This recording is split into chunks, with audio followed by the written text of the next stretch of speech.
Very good morning dear students. आज हम आपके फिजिक्स का सेकेंड चैप्टर कंटिन्यू करेंगे जिसका नाम है force and laws of motion. इसमें हम लोगों ने फर्स्ट लॉ ऑफ मोशन को डिस्कस कर लिया हुआ है। ठीक है, आज हमें पढ़ना है Newton second law of motion के बारे में। तो एक एग्जाम्पल के थ्रू इसको समझते हैं कि आखिर ये सेकेंड लॉ ऑफ मोशन है क्या।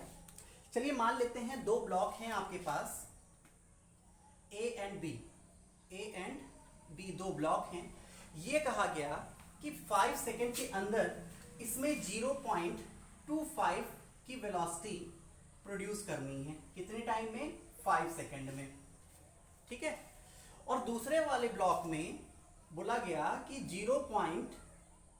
इसमें 2 मीटर पर सेकेंड 2 मीटर पर सेकेंड 5 सेकेंड में इसकी वेलोसिटी पहुंचानी है। दोनों का जो मास है वो क्या है? m है, मतलब दोनों का मास सेम है। मीन्स a ऑब्जेक्ट का भी मास और b ऑब्जेक्ट का भी मास, दोनों का मास m है, यानी कि दोनों का मास समान है। लेकिन इसमें हमें जो इफेक्ट प्रोड्यूस करना है वो 0.25 मीटर पर सेकेंड का प्रोड्यूस करना है। कितने टाइम में? 5 सेकेंड के अंदर। और दूसरे वाले में जो इफेक्ट प्रोड्यूस करना है वो कितना करना है? 2 मीटर पर सेकेंड का इफेक्ट प्रोड्यूस करना है। कितने टाइम में? 5 सेकेंड के अंदर। अब देखने वाली बात ये है कि दोनों ब्लॉक को ये इफेक्ट देने के लिए हमें कुछ फोर्स की रिक्वायरमेंट होगी, है ना। दोनों के दोनों जो ब्लॉक्स हैं उनको इस स्पीड में या इस स्पीड में मूव करवाने के लिए हमें कुछ ना कुछ फोर्स देना पड़ेगा। अब वो फोर्स जब इनके ऊपर लगेगा तो जाहिर सी बात है ये बॉडी रेस्ट में रही होगी तो वो एक्सेलरेट करेगी। अगर ये एक्सेलरेशन हमें निकालना है तो हम कैसे निकालेंगे? हम लोगों के पास फॉर्मूला हम लोगों ने फर्स्ट चैप्टर में पढ़ा हुआ था v minus Q upon T. तो v कितना है? फाइनल वेलोसिटी कितनी हो जा रही है? 0.25। इनिशियल वेलोसिटी कितनी थी? भाई रेस्ट में है तो 0 ही होगी। और टाइम कितना है? 5। इट मीन्स 0.05 मीटर पर सेकेंड स्क्वायर एक्सेलरेशन ए वाले का है। दूसरे वाले की बात करते हैं, सेकेंड वाले, दैट इज बी ब्लॉक की। तो यहाँ पे 2 minus 0 upon 5, it means 0.4 metre पर सेकेंड स्क्वायर। तो एक्सेलरेशन दूसरे वाले ब्लॉक का ज़्यादा है और पहले वाले ब्लॉक का कम है। इट मीन्स कि हमें ज़्यादा फोर्स अप्लाई करना पड़ेगा। ठीक है, क्या करने के लिए? ये इफेक्ट प्रोड्यूस करने के लिए। ठीक है,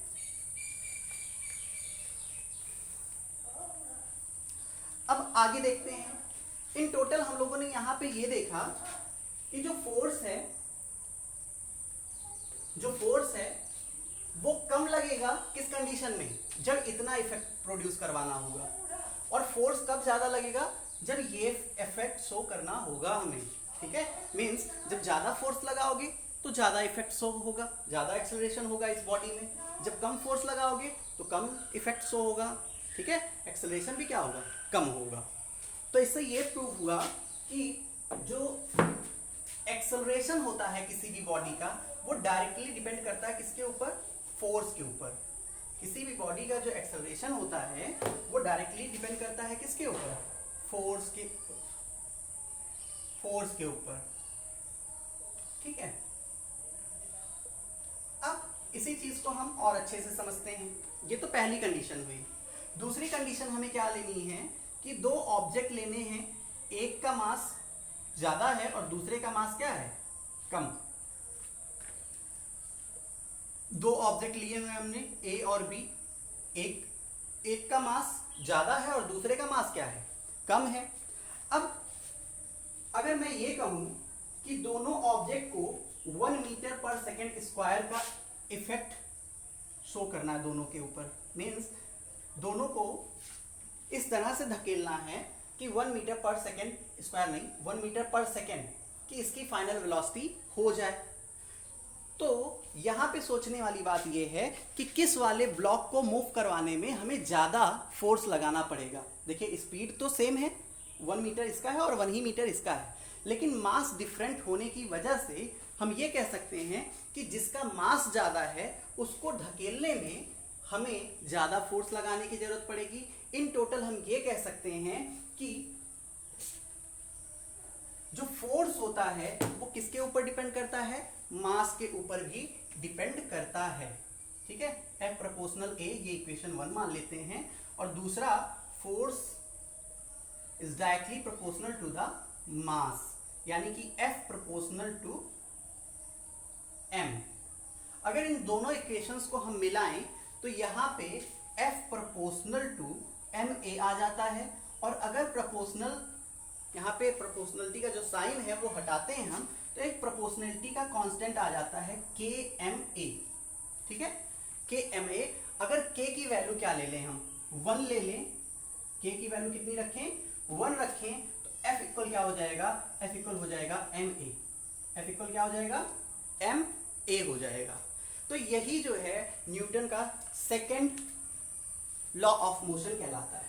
अब इसको डिफिनीशन के थ्रू समझ लेते हैं।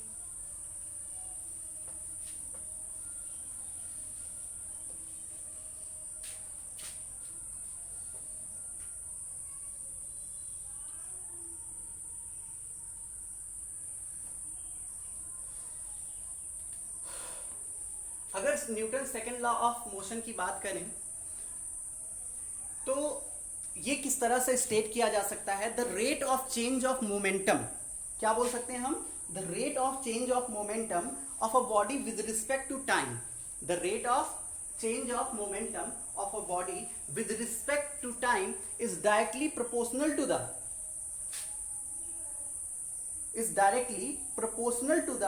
net external force acting on that body। ठीक है, फिर से सुनिएगा, the rate of change of momentum of a body with respect to time is directly proportional to external force acting on the body and takes place in the direction of force, ये है definition. Definition नहीं बोल सकते, ये है statement, Newton second law of motion का ये statement है। अगर हम ये मान लें कि कोई बॉडी है, ठीक है, जिसका मोमेंटम हम लोगों ने पढ़ा हुआ था P = mv, जिसका मोमेंटम जो है वो चेंज हो रहा है, तो मान लेते हैं let the change in momentum equal del p, ठीक है। चेंजमेंट जब भी हमें दिखाना होता है तो हम इस साइन का यूज करते हैं, इसको डेल्टा बोलते हैं, ठीक है। तो मान लेते हैं ये डेल पी है। तो स्टेटमेंट के अकॉर्डिंग हम क्या कह सकते हैं, अकॉर्डिंग टू द स्टेटमेंट क्या था, rate of change of momentum with respect to time is directly proportional to the net external applied force. तो F जो है डायरेक्टली प्रोपोर्शनल है किसके, rate of change of momentum की, ठीक है। ये हो गया। अब देखिए F directly proportional to delta P upon T।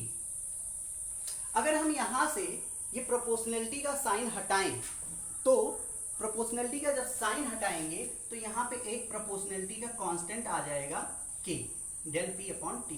और इस K की वैल्यू अगर हम 1 ले लें तो F इक्वल क्या हो जाएगा, डेल्टा P अपॉन T, ये हो जाएगा, ठीक है। अब अगर हम P की बात करें, P को हम किससे रिप्रेजेंट करते हैं, P को हम रिप्रेजेंट करते हैं mv से। अब चेंज इन मोमेंटम होगा कब, मान लेते हैं इनिशियल वेलोसिटी जो है वो u है, ऑब्जेक्ट जिसका मास m है उसकी इनिशियल वेलोसिटी कितनी है u, और t टाइम के बाद उसकी जो फाइनल वेलोसिटी हो जा रही है वो कितनी हो जा रही है, b हो जा रही है।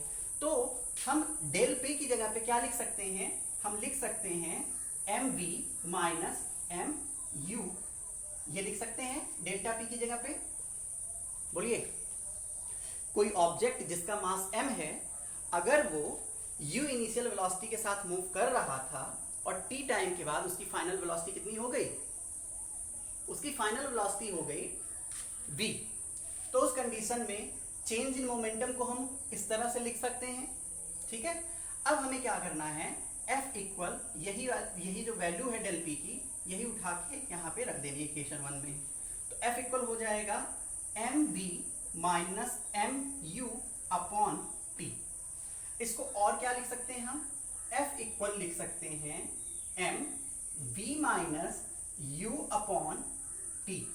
और हम लोगों ने फर्स्ट चैप्टर में बच्चों पढ़ा हुआ था v minus you upon T को हम क्या बोलते थे, a बोलते थे, यानी कि F इक्वल टू हो जाएगा m इंटू ए। और यही जो है न्यूटन का सेकेंड लॉ ऑफ मोशन कहलाता है। ठीक है, अगर हम फोर्स की यूनिट की बात करें तो फोर्स की जो यूनिट होगी वो क्या होगी बच्चों, फोर्स की जो यूनिट होगी वो होगी न्यूटन। क्या होगी, न्यूटन। फोर्स की जो यूनिट होगी वो होगी newton. F equal to M ही था ना यहाँ पे, तो फोर्स की जो यूनिट है वो न्यूटन हो गई, m की जो यूनिट है वो केजी हो गई, और a की जो यूनिट है वो मीटर पर सेकेंड स्क्वायर हो गई। ठीक है, अगर हम सीजीएस में बात करें, सीजीएस में जो फोर्स की, ये तो एसआई यूनिट हो गई ना न्यूटन, ये एसआई यूनिट है। अगर हम सीजीएस में बात करें फोर्स की यूनिट की, तो सीजीएस में जो फोर्स की यूनिट होती है वो क्या होती है, डाइन। ठीक है, क्या बोलते हैं, डाइन बोलते हैं। 1 न्यूटन इक्वल होता है 10 टू द पावर 5 डाइन। अगर हम एक रिलेशन निकालें कि जो डाइन होता है वो किसके बराबर होता है, तो न्यूटन से हम फैमिलियर हैं, तो हम ये कह सकते हैं कि 1 न्यूटन इक्वल होता है 10 टू द पावर 5 डाइन। और 1 डाइन इक्वल क्या होता है, 1 डाइन इक्वल क्या होता है ये भी देख लेते हैं हम लोग। 1 डाइन इक्वल होता है 1 ग्राम इंटू 1 सेंटीमीटर। ठीक है, स्क्वायर, ये होता है 1 डाइन इक्वल। जो फोर्स की यूनिट होती है बच्चों, फोर्स की जो यूनिट है वो एसआई और सीजीएस में ये दोनों यूनिट को एब्सोल्यूट यूनिट बोला जाता है। क्या बोला जाता है, एब्सोल्यूट यूनिट बोला जाता है। एक और भी फोर्स की यूनिट होती है जिसको हम ग्रेविटेशनल यूनिट ऑफ फोर्स बोलते हैं। Gravitational unit of force and absolute unit of force जो है वो दोनों क्या है, अलग अलग होती हैं। अब ग्रेविटेशनल यूनिट ऑफ फोर्स जो है वो अलग क्यों होती है, क्योंकि ये डिपेंड करती है किसके ऊपर, स्मॉल जी के ऊपर, जिसको हम बोलते क्या है, ग्रेविटेशनल एक्सेलरेशन बोलते हैं। क्या बोलते हैं, ग्रेविटेशनल एक्सेलरेशन बोलते हैं। ठीक, इसके ऊपर डिपेंड करता है। अब ये चीज जो है वो बदलती रहती है, इस वजह से जो एब्सोल्यूट वैल्यू होती है और जो ग्रेविटेशनल यूनिट होती है फोर्स की, दोनों क्या होती हैं, अलग अलग होती हैं। ठीक है, अब अगर हम बात करें कि ग्रेविटेशनल यूनिट ऑफ फोर्स कौन कौन से हैं, तो भाई दो हैं यहां पे, KG weight and KG F. पहला है केजी वेट एंड दूसरा है केजी एफ। ये दो यूनिट होती हैं किसकी, ग्रेविटेशनल यूनिट ऑफ फोर्स हैं ये। अगर हम 1 केजी की बात करें, 1 केजी वेट की बात करें, तो 1 केजी इक्वल होता है 1 केजी इक्वल होता है 1 KG weight 1 KG weight equal होता है 1 केजी इंटू 9.8 मीटर पर सेकेंड स्क्वायर। ये होता है जिसकी वैल्यू कितनी आ जाएगी, 1 केजी वेट इक्वल हो जाएगा 9.8 न्यूटन। कितना हो जा रहा है, 1 केजी वेट का हो जा रहा है 9.8 न्यूटन। अच्छा, एक और है 1 जी वेट, मतलब 1 gram weight.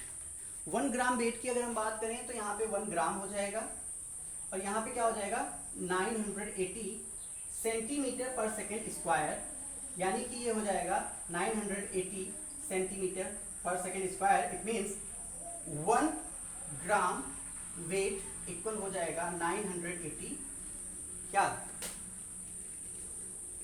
Gram centimetre square, gram centimetre पर सेकेंड स्क्वायर, ग्राम सेंटीमीटर पर सेकेंड स्क्वायर। ये दो यूनिट हो गई। ठीक है, तो बिल्कुल परेशान होने की जरूरत नहीं है। ये ग्रेविटेशनल यूनिट ऑफ फोर्स कहलाता है। इसको मैंने इसलिए बता दिया ताकि अगर मान लेते हैं किसी भी क्वेश्चन में आपको इस तरह की चीज़ें दिखें तो आप लोग बिल्कुल परेशान ना हो, आपको ये चीज़ पता हो कि ये केजी वेट का मतलब क्या होता है, केजी एफ का मतलब क्या होता है, ये सारी चीज़ें आपको पता हो, इस वजह से मैं यहाँ पे ये बता रहा हूँ। ठीक है, अब हम बात करते हैं कि जो ये सेकेंड लॉ ऑफ मोशन है न्यूटन का, इसके एप्लीकेशंस क्या क्या हैं, कहाँ पे ये एप्लीकेबल होता है। ठीक है, बहुत सारी जगह होती हैं, बहुत सारी हमारी डेली लाइफ में चीज़ें होती हैं जहाँ पे न्यूटन का second law of motion applicable होता है। सबसे पहला एग्जाम्पल, एक cricket player lower his hand while catching a ball. आपने देखा होगा, हम सारे लोग क्रिकेट खेलते हैं, तो आपने देखा होगा कि अक्सर जब बैट्समैन बॉल को ऊपर मारता है और कोई फील्डर उसको कैच करने के लिए जाता है तो वो बॉल को ऐसे पकड़ता है और फिर हाथ को थोड़ा सा पीछे खींचता है ना। आप लोगों ने ये चीज़ देखा होगा कि कैच को पकड़ने के बाद जो फील्डर होता है वो अपने हाथ को थोड़ा सा पीछे खींचता है। इसका कारण क्या है? इसका कारण ये है बच्चों, देखिए F equal to mv minus mu upon t होता है। ठीक, मोमेंटम तो बॉल का उतना ही है, लेकिन अगर हम समय बढ़ा दें तो जो फोर्स होगा, मतलब बॉल मोमेंटम के साथ आ रही है तो बॉल का जो इफेक्ट हमारे हाथ के ऊपर पड़ेगा वो क्या पड़ेगा? ज्यादा पड़ेगा अगर हम अपने हाथ को पीछे ना खींचें। अगर हम ऐसा करते हैं कि हम टाइम को बढ़ा दें, क्या करें? टाइम को बढ़ा दें, यानी कि बॉल यहाँ पे ना पकड़ के हम थोड़ा सा नीचे पकड़ें तो टाइम क्या होगा? थोड़ा सा बढ़ जाएगा, जिसकी वजह से जो बॉल का मोमेंटम है वो हमारे हाथ के ऊपर उतना ज़्यादा इफेक्ट नहीं डाल पाएगा। ठीक है, क्यों? क्योंकि देखिए यहाँ पे है F reversely proportional to T, मतलब अगर समय ज़्यादा लग रहा है तो फोर्स का जो इफेक्ट होगा वो क्या होगा? कम होगा, और अगर समय कम लग रहा है तो फोर्स का इफेक्ट क्या होगा? ज़्यादा होगा। दूसरा एग्जाम्पल हम लोग देखते हैं। दूसरा एग्जाम्पल है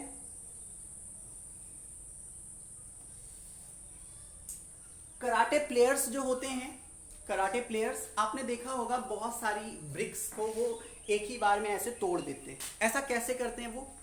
ऐसा एक्चुअली वो टाइम को कम करके करते हैं। जब वो टाइम को कम कर देते हैं, यानी कि बहुत तेजी से ईंट के ऊपर अपने हाथ से प्रहार करते हैं, ठीक, तो टाइम इतना ज़्यादा कम होता है कि जो फोर्स का इफेक्ट है वो ज़्यादा होता है। मीन्स किसी भी चीज़ को आप सेम फोर्स से ज़्यादा टाइम लेकर के मार रहे हैं तो उसके ऊपर इफेक्ट जो होगा वो कम होगा, लेकिन अगर आपने टाइम कम कर दिया तो इफेक्ट क्या होगा? ज़्यादा हो जाएगा। ठीक है, तो इस वजह से जो कराटे वाले प्लेयर होते हैं, ठीक है, वो किसी भी ब्रिक की पाइल को आसानी से तोड़ पाते हैं। क्यों? समय कम हुआ तो मोमेंटम क्या होगा? ज़्यादा होगा, और मोमेंटम ज़्यादा है तो फोर्स का इफेक्ट जो है वो ज़्यादा होगा, और जब फोर्स का इफेक्ट ज़्यादा होगा तो जो ब्रिक की पाइल है वो आसानी से ब्रेक की जा सकती है।